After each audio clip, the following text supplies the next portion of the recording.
Ya pemirsa, terima kasih Anda masih tetap setia bersama kami di seputar Aceh. Dan di segmen akhir ini masih ada satu informasi yang akan kami turunkan untuk Anda. Pemirsa, tersangka korupsi Jembatan Kuala Gingging Kabupaten Pidi atas nama Kurniawan selaku PPTK mengajukan pra-peradilan ke Pengadilan Negeri Banda Aceh atas penetapan dirinya sebagai tersangka oleh penyidik Kejaksaan Tinggi Aceh.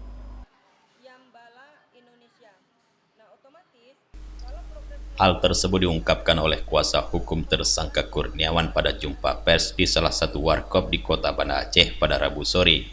Herni Hidayati selaku kuasa hukum tersangka Kurniawan mengatakan alasan pihaknya menempuh proses hukum tersebut atas sah tidaknya penetapan tersangka dalam kasus korupsi penyimpangan pekerjaan jembatan Gingging yang disangkakan penyidik kejaksaan.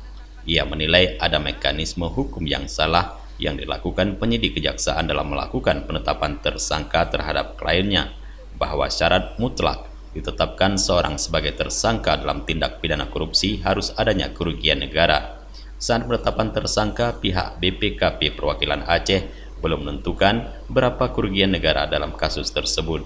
Ia juga menambahkan seorang ditetapkan dalam kasus pidana korupsi yang memiliki kedudukan hukum di dalam jabatan diatur dalam peraturan perundang-undangan.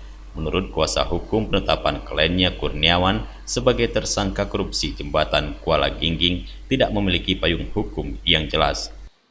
Adanya terobosan hukum dan keberanian pihak peradilan untuk mengambil tindakan-tindakan yang memang bisa jadi tidak populer karena kecenderungan bahwa pra-peradilan itu seringnya ditolak. Tetapi saya berharap dengan temuan-temuan hukum yang kita ajukan ini dengan bukti-bukti bahwa tersangka tidak melakukan tindak pidana korupsi seperti mana yang diduga ataupun disangkakan, kami berharap kepada pihak pengadilan negeri, CQ, kepada majelis hakim ataupun hakim tunggal untuk berani mengambil terobosan hukum bahwa hak setiap warga negara itu sama di hadapan hukum.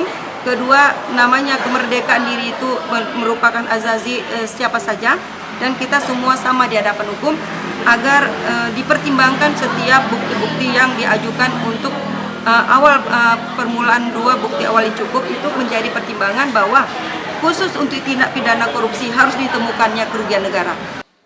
Atas dasar tersebut, pihaknya meminta majelis hakim yang memeriksa perkara ini agar penetapan pemohon sebagai tersangka oleh penyidik kejaksaan tidak sah dan tidak berlandaskan hukum, dan oleh karena itu penetapan tersangka tidak mempunyai kekuatan hukum yang mengikat. Ia meminta hakim memerintahkan termohon dalam hal ini penyidik Kejati Aceh menerbitkan surat penghentian penyidikan terhadap penetapan tersangka Kurniawan. Dari Banda Aceh, Tim Liputan Aceh TV melaporkan.